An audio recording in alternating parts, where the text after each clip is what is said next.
Alright, this is just an overview video about where we are at, where things are, what's been done, just a little overview if other people want to do it too.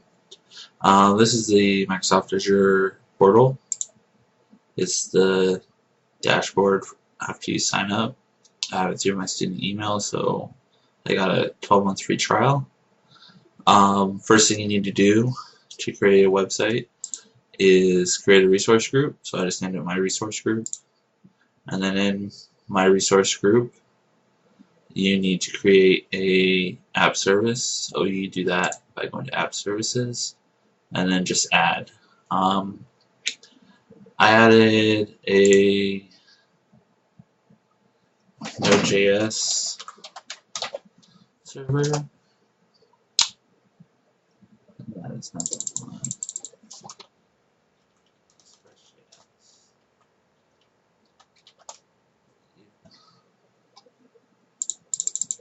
That's interesting. Let me just load.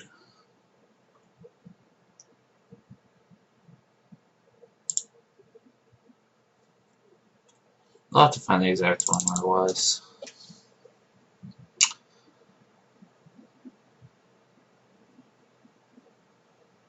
I'll come back to that, but on here they just give you a complete image that you just basically tell it to start, and then it goes and it creates your stuff for you. On here, I think there's a few settings, like you set the name of it, and then you set what you want the site, the URL to be. I believe those two are separate.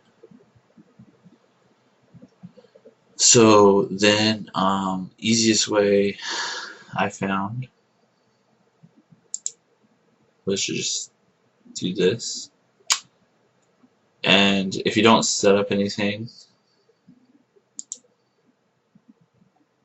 see it's next time. This is what I have so far right now, but if you don't set up anything, you'll just have like a basic, this is a node server. If you go down to app service editor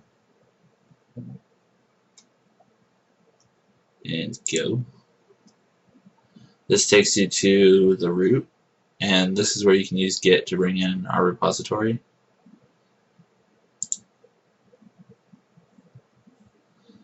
So let's do this. So right now it's running off of root and the bin. So this is the server. You just press run and it runs. Any changes you make, you just have to pull in and then start the server again. So that's this dashboard. I'm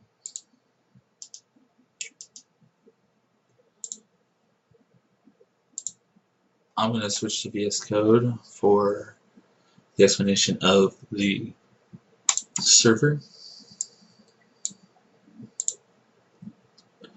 Server starts in technically www, and this is just boilerplate. I did npm install. I think it was Express. But I can find that. There's a bunch of them out there, and it just gives you this stuff automatically. So I haven't really done anything in here except for putting what port it's running on. So down in app is where our stuff starts happening. This right here is all set up. Most of this is set up. Just about everything on this page was set up. What I added was these and these. So for Node.js, you have your routes, and you import them, and then you do using Express as our app. So once the app is created, you do app.use, and that has the various routers. For these two, I just left them as was. For the simple stuff, for these two, for the ones I was working with is the database. I switched to a Model 2 controller where we now have, instead of just the route bearer, it has a model, which is the database, how it interacts with the database, and then the controller, which is how it links the database to the view, and then the view is what's rendered. So I haven't really messed too much with the views, but if you look off to the side here in the views, you have various files that start end with EJS, which is our template engine. I just have the home right now, and you can include other template files in it. And then in here you can actually use variables that you pass in. So this one doesn't, but if you go to head, it has the page title, and that is passed in by the controller or the route, however it's set up. So here's our basic one. It's slash, so it's essentially the home page, and then you just tell the response to render, and then you tell it the view, and that matches up with over here. So this name is the same as the file name, and then these are the parameters that you send in, which page title, CSTA home, ends up being injected into here, which then is handed down again into the head and page title. So that's how that's set up. So the controller, I have a setup database controller, and it just uses exports dot update database, and then when this is run, it syncs the test model, and then consoles out the database was updated, then redirects back to the home page. So this is the controller. Here's the model. This uses SQLize, and I set it up in this folder or this file. But here's my single table. This is how you define a table, and by doing our other file, if we do test.sync, this will actually create everything for you, which is really nice. We can go in and manually change some stuff, but if things aren't created, it will create it for you. And if you make changes here, it'll update it on the database. You can set various things here. These are the two fields in the database that I set, and then there's some last updated and created, I believe, that SQLize automatically puts on there when you add one. So this is the code that creates the table. So to set it up is in database, util database. This was the really tricky part. This is an environment variable on Azure. So in our application, MySQL and app, all the information for it is in this environment variable, which took me a little bit to figure out because it is parsed weird. It's all one string, and you need various things for the different parts of this. That string looks like this, pretty much. So it has the database, CSTA, the data source, which is localhost, and then it also has the port in that, which I had to split that out for SQLize. And then it has the ID, the user, and the password. I have root and no password for my local one. So the only thing that does not get brought in when you download the repository or clone the repository and then do npm install is this .env file. So you're going to need to create your own .env file with these, and it just needs to contain this. And and then this will set the environment variable for you locally, and it only does it on a local server. It doesn't do it on production because it already has those. So let's break this down a little bit.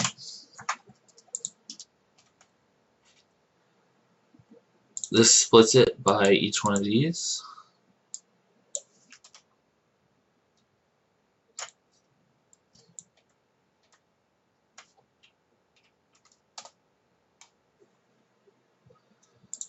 So this is what it splits it into at first. So then the database is 0. So then I just go through and do it for each, and then add it to the variables so that it's just this. Because I have to split it again between the equals.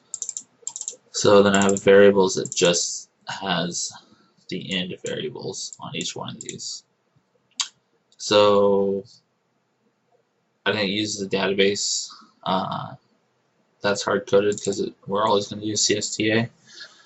But then variables 2 is the user, which is root right now. On Azure, it's Azure. And then the variables 3 is the password, and that's auto-generated by Azure.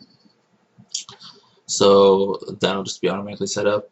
And then with SQLize, you have an object with the options, and you set the dialect to be MySQL. And then this is something that threw me for a loop for a bit. Host, I had to split that again because the host is the actual URL plus the port, and if you just pass that into host, then it tries to include the port twice. It's weird. So I split this, so this host is just localhost, and then the port is this side of it. So that sets that up.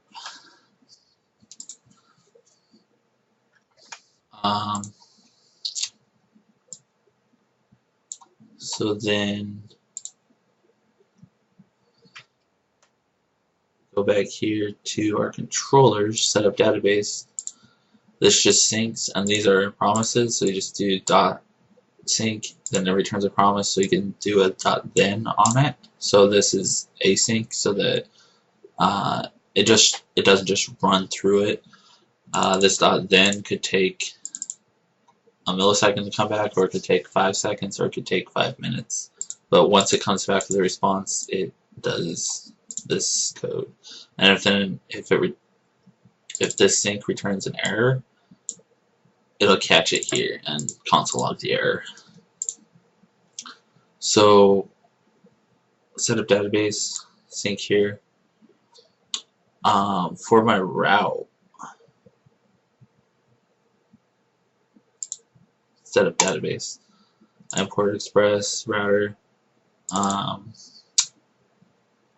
Then I require my setup database controller, and then have it setup database as the route, so slash setup database, and then setup database controller dot update database. I just pass in that function, and then it does the rest. So what this one does is then it goes here, and it does test, it syncs it just for that table, and then it redirects back to the home page. You have other ones. I set up just a test route. That's just .test or /test, and for the test controller, I did create, and this does again on the test table. You have to require it up here from.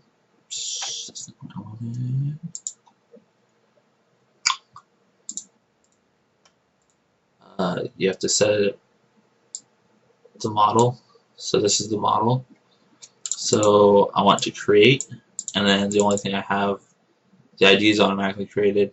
I just wanted to do a title, and this is just testing. This isn't going to be anything live on the website. I mean, it'll be there in the database, but I haven't done any of the actual schema that we decided on. So then this will create it, and then if that's successful, or there's something that's not an error, but like maybe it already exists, I think it'll come in here. Dot catch would be if the table doesn't exist, I think. So if we hadn't done dot sync yet, or if we didn't have write permissions, or one of those, we'd get the catch. But then this gives us the result, and this is just leftovers from something from the example. But then I redirect back to here, and what I could do here is console.log the result.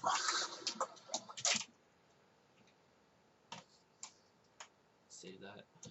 So this is just basically how it's set up.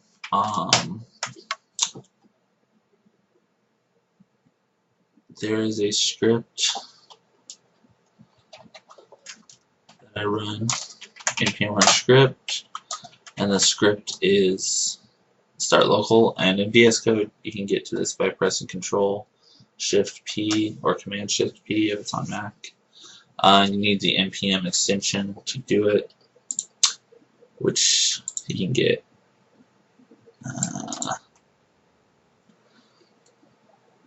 right here, npm, and the extensions of VS Code.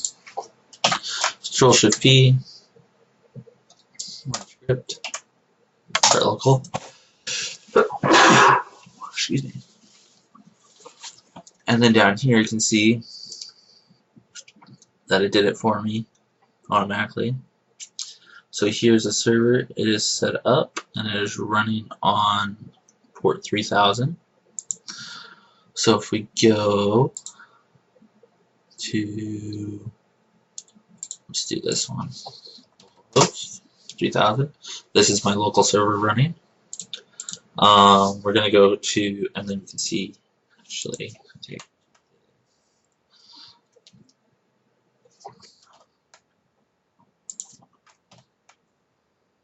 so we can see here that there was a GET request, and it also got the CSS file. If we go to /setup database, it does these various things, create table if not exist. So this is the actual MySQL that it sent out, but I didn't have to actually do any of that. It did it all automatically for me based on the model. And then so this shows that there was a GET request to set up database, redirect, and now we're back to the main page. So I have my SQL workbench attached to my local code, local instance of MySQL. So as you can see here, this table is here, it's empty. These are the two that I defined in the model, and then these two columns are automatically created by SQLize. So now, if we go here and I go to my test route, which will create, that's interesting.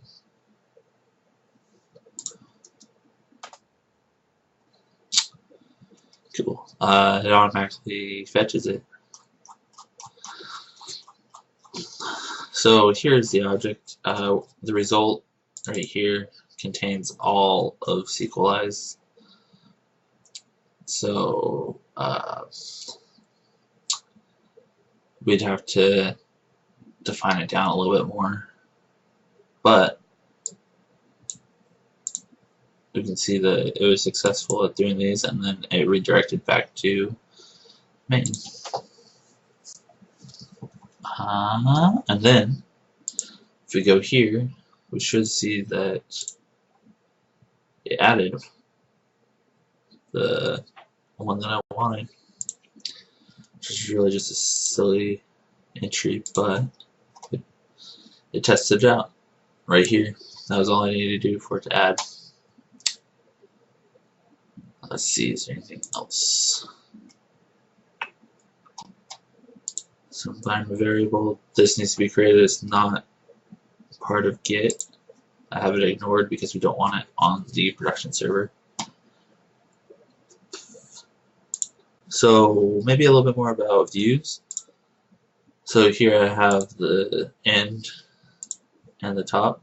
I chose EJS because it is the most similar to HTML, so there shouldn't be too much of a learning curve. The only difference really is anything in these, and that's how you access the variables that are passed in. So like here, we're just including other EJS files, but other than that, everything else is just pure HTML, which I thought would be nice. I haven't really done anything with JavaScript, but those scripts I believe would be in the public folder, and then in JavaScript, which is kind of, I don't like the name of that. Might need to just rename it, but you would just include like here. So here's a style sheet, and so anything in the public starts with slash. So any of those resources, as long as it doesn't mess with the routes, but as long as we don't have anything CSS, images, or JavaScript in routes, we'll be fine. And so then you would just add a script right here for whichever one you want, and it would work. It'd pull it in. So I covered the portal, the app service editor, how to bring this in. Oh, this is cool. So let's do this. So I've made a few changes, and I don't want to keep that change. So I'm just gonna discard changes. I can push the changes that I do have for CSTA 16, and then here I'll just check this out, or undo that and undo this, and then I should be able to do a git pull for that branch.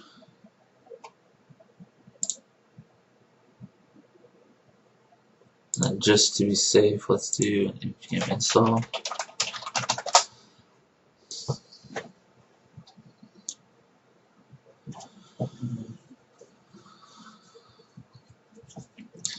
Let that get done, and then as soon as that's done, I can just start the server again, and it should be on there. Oh, that's what I didn't show, I don't think.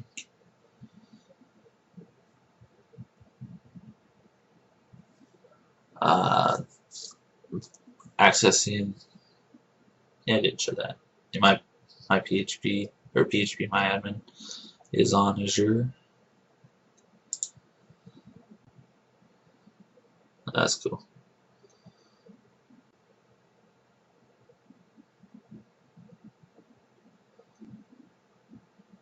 Well, let's hope it works.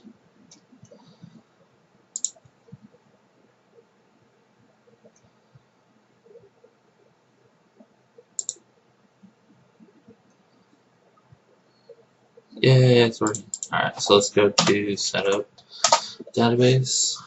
Everything worked fine there. You can see from the output here, create table does not exist, so everything's good there. Alright, and then as you can see here, let's go ahead and navigate to there and then back. And it still kept this old one, so let's go ahead and just delete this though. And then here, let's go to text. And from the output here, insert into tests with the updated values. And then if we go to here again, you input it. Alright, hopefully that helps out. Let me know if there's any other questions, because I know that covered a lot, but I just wanted to get a video out there to show where we're at. Thank you.